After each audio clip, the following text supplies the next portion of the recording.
On this episode of Journey to the River, Ashinna takes us on a journey of healing. She tells how God used her new role as a mom to take her on a journey of forgiveness. We set out on a plotted course on the road to destiny. That road is not ever absent the tolls of pain, bridges of disappointment, nor the traffic of trauma. For that reason, at appointed times, God calls us off-road to take a journey to His healing river. The precursor to that healing journey can be a season of success of failures, the start of new relationships, or the end of old ones, the beginning of new roles, the taking on of new responsibilities, loss, tragedy, or just stillness. No matter what, we know His plan is to work all things together for my good, your good, our good. God wants us to be whole just as much as He wants you to be His. This journey, although leading to freedom and wholeness, isn't without its challenges, and only the brave hearts have had the courage to endure. Here are some of their stories.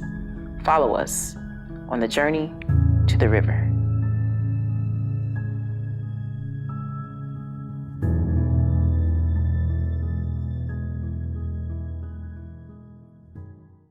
So tell me about a season in your life where God began to lead you on a journey to heal unaddressed issues in your heart.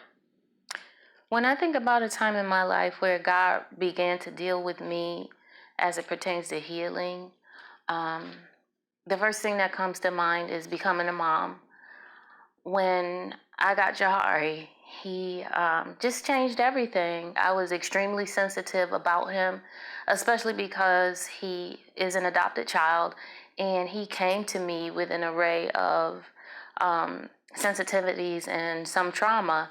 So I wanted to be very intentional about making sure that I created a village of people who could support him and nurture him and give him what he needed, because I understood that I couldn't do it all by myself.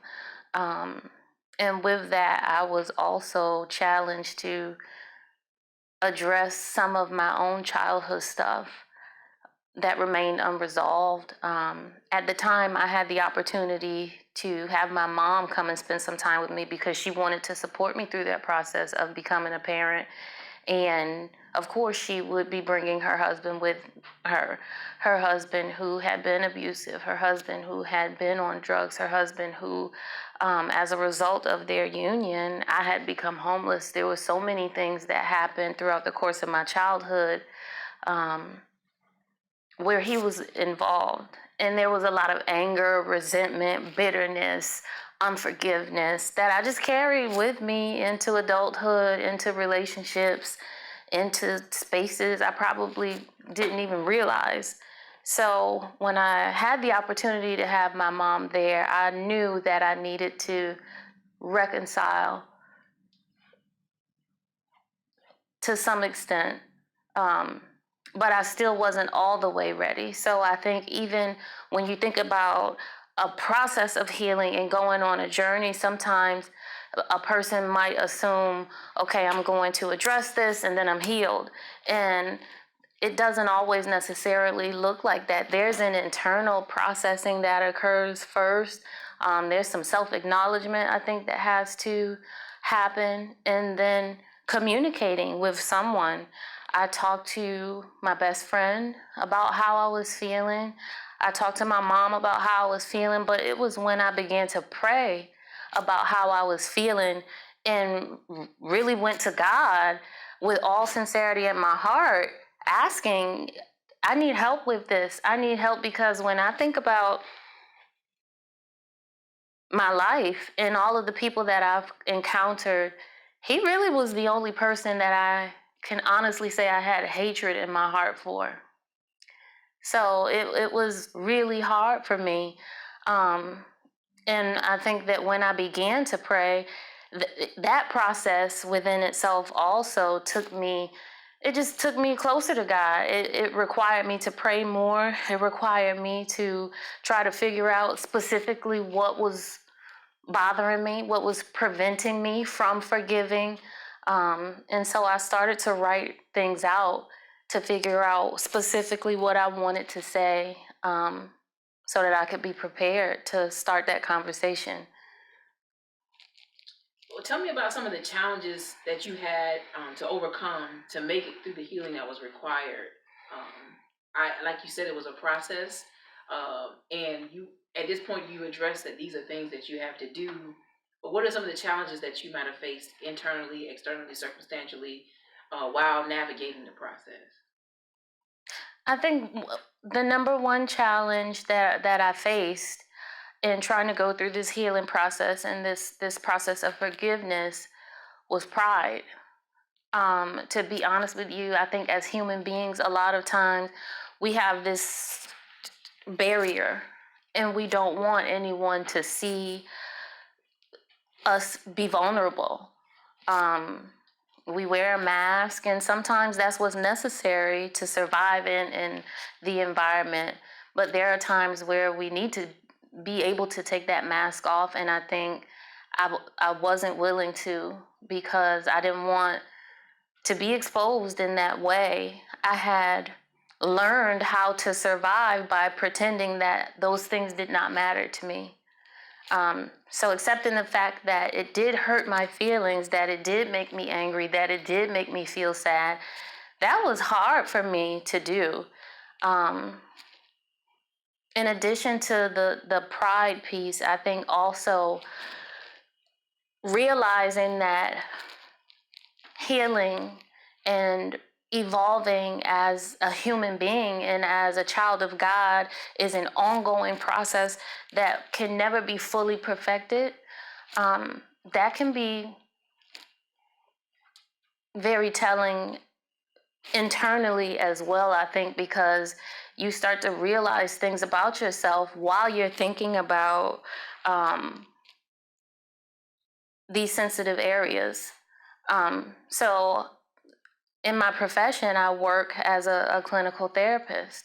At that time in my life, I was doing a lot of work helping people go through their own healing process while, not having really truly completely resolved my own hurt and my own emotional scarring. So I think realizing that was a paramount component in terms of God being able to propel me forward in the work that I needed to do professionally. And then also just my spiritual walk. At that time, I was trying really hard to be closer to God, to be real with God. And so all of those became sensitivities for me while I was trying to work my way through my truth at that time.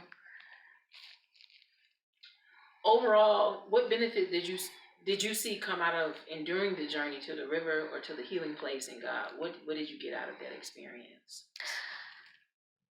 My journey to the river and being able to embrace healing was liberating. It's freedom. It's trusting God. It's really, truly trusting God, really putting the situation in His hands, genuinely and honestly and wholeheartedly. It's one thing for a person to say, "Oh, I forgave so and so." But it's another thing for you to go to that person and for you to, first of all, identify the offense. Talk about how it made you feel and be willing to hear from that other individual, regardless as to whether you agree, disagree, or how you feel about it. And then asking God to come into that exchange. There's so much of a lifting, and it really, I realize, doesn't even matter about the person. It's more so about you trusting God enough to lead you to that place. And once that happens, there's so much freedom in that. There's so much power in that. And going back to becoming a mom as a parent, there's so much that you can pour into your children when you're in a space of freedom versus being bound by anger, resentment, bitterness, sadness, because that shows up. So even if the other individual still is not who they need to be, if they still are not where they need to be, allowing God to come in and deal with your heart so that you can reconcile that. That's the true gift of going on a journey like this, is that it increases your ability to have faith and to trust. And there's no greater way to nurture and teach your children how to develop a character that is reflective of a child of the King. And just to expound on that a little bit more, you started off talking about that you started this journey. It was provoked because of your son Jahari. Were there specific things that he got out of the experience because you made that decision? Jahari definitely benefited from the decision that I ultimately made, allowing my mom and her husband to come, and we all resided under the same household. Jahari developed a relationship with this man that I can never say that I had with him during my childhood. And it was so valuable. It was what Jahari needed at the time. It was as if God knew that I needed to heal from my childhood experiences, but he also knew what my child needed. He knew that he needed a man to be there in the house, to wake up in the morning and teach him how to go to the bathroom the way that a man does, and to take him outside and build a snowman with him and talk to him about family. And I also got an opportunity to see the growth in this individual, that people are multidimensional and there's more than one layer to who a person is as a human being. So it just allowed me an opportunity to watch change in real time. And again, this was a very sensitive time in Jahari's life where he was transitioning to something completely new. And he needed to be around people that would build his self-esteem and encourage him and make him feel safe. And all of those things happen. And to be honest with you, can't think of a person that he was more fond of than his uncle grandpa. So I'm happy that it happened the way that it did. It happened the way that it was supposed to. And final question, what is some advice or encouragement that you would offer to a person that is facing the beginning of their journey or feeling the tension of its need in their life at this point? The advice that I would give to a person facing the beginning of a healing journey or dealing internally with, the back and forth of facing the situation would be not to allow fear to devour the blessing that's on the other side of this journey. And it is a journey, so that means that it's not going to be instantaneous. You're going to have to walk through some things. And sometimes you might get tired. Sometimes you might get frustrated. Sometimes you might want to tap out or lay down, but don't give up. Don't give up on yourself. Don't give up on the promises that God has for you. And don't give up on your faith, because I think that that's a very essential component. Also,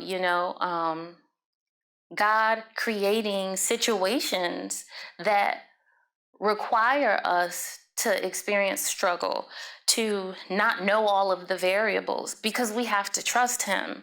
That wouldn't be the case if everything was laid before us readily. So that would be my advice. Don't let your fear stop you from moving forward. Don't give up. Trust God. See it through to the end. There is a blessing on the other side of that. And not only that, there's purpose in everything that you've encountered and experienced. And that means that God wants to use you to touch other people who have experienced what you've experienced, who've gone through what you've gone through. And a lot of times we allow ourselves to withdraw, isolate, and it can make a person have thoughts like, no one else knows what I'm going through, which is, not true. But it's easy to get in that space. And when you're able to get on the other side of it, there's so many people who can benefit from hearing your story, from just connecting with someone else who has a commonality. You know, now I don't feel so alien. I don't feel so alienated. And I know if you got through this and if you were able to conquer this, then maybe I can too. And the power that is in that is also extremely profound. And that's what we're here for. So go for it. Life is lived on a long road to God's ordained destiny for your life. Along the way, you may endure the tolls of pain, bridges of disappointment, the traffic of trauma, or a combination of them all. Like many, you become accustomed to surviving these challenges without ever addressing the impact that they have on the wholeness of your soul. However, God wants you to be whole just as much as He wants you to be His. So the beautiful part about the road of destiny is that it always runs parallel to the river of God. There is always an opportunity to go to His healing waters. The journey to this river is not without its challenges. In the newly released title, Journey to the River, author Cheray James offers spiritual insight and practical wisdom that helps you navigate and endure the healing work that lies ahead. From this book, you will gain God's heart for your wholeness, insight to prepare for your journey, wisdom to manage your healing process, and the courage to begin or finish your inner healing journey. Learn more at journeytotheriver.me.